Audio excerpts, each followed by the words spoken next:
Children today are deeply affected by their relationship with social media. Our children today are growing up in an era that you and I may not have grown up in. I know I certainly didn't grow up addicted to social media. It's a new phenomenon, and we parents don't know how to deal with it because we see our children being devoured by their addiction to social media. And as a therapist, I try to help parents negotiate this relationship in such a way that it doesn't become a cause for conflict, but becomes a portal for deeper connection.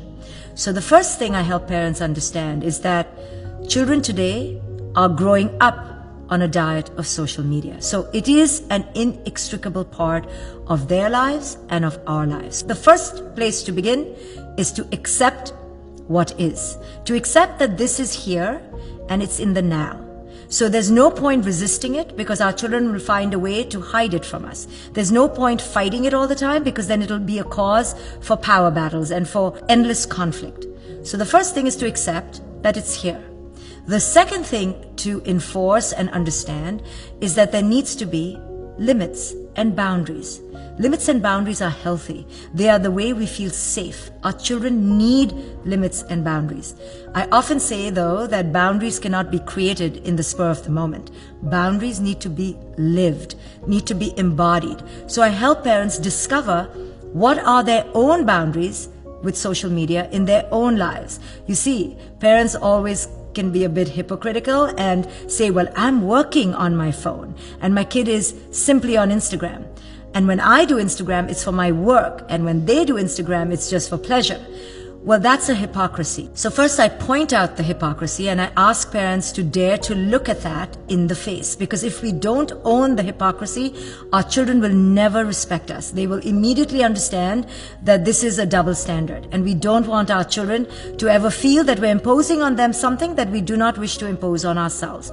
Either it's unhealthy or it's not. We need to ask ourselves, how present are we being in our children's lives? When we eat dinner at the table, are we glued to our screen? When we are on a train, are we glued to social media? How is our relationship to social media? So it has to come from us. Now, if we have decided that we have created a healthy boundary with our own social media, now we can dare to approach our children to change their habits around social media. And I always tell parents that in order for children to leave their social media, which is so seductive, so addictive, so enticing, so entertaining, then you are going to have to create that in your relationship with them. You're going to have to be exciting and entertaining and meaningful for our children. Otherwise, why would our children leave that to come to us? If they come to us and all we do is pressure them, harangue them, ridicule them, shame them, control them, no wonder they're going to hide in social media. So this is an invitation for parents to make the relationship with our children more joyful, more connected, so our children are drawn to us rather than hiding from us. Don't look at social media as a threat.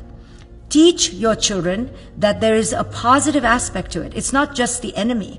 There's a vibrant way that we can use social media that is healthy, not in the way that is codependent. Many of us, including adults, use social media in a codependent way. You know, we post something and we do it because we are enmeshed and addicted to how many likes we get. And then we're glued to our screen. So if we use social media for that purpose, to elevate a sense of self, then we're going to model that for our children. And our children will use social media for a sense of worth. But if we show our children that social media can be a valuable avenue and a portal for connection, then we teach them that technology itself is a vibrant, fertile foundation for deep, worldly, global connections. So we have to be aware of how we're modeling our relationship to social media. And through our modeling, our children will absorb how to use it in a positive way rather than in this codependent, addictive way.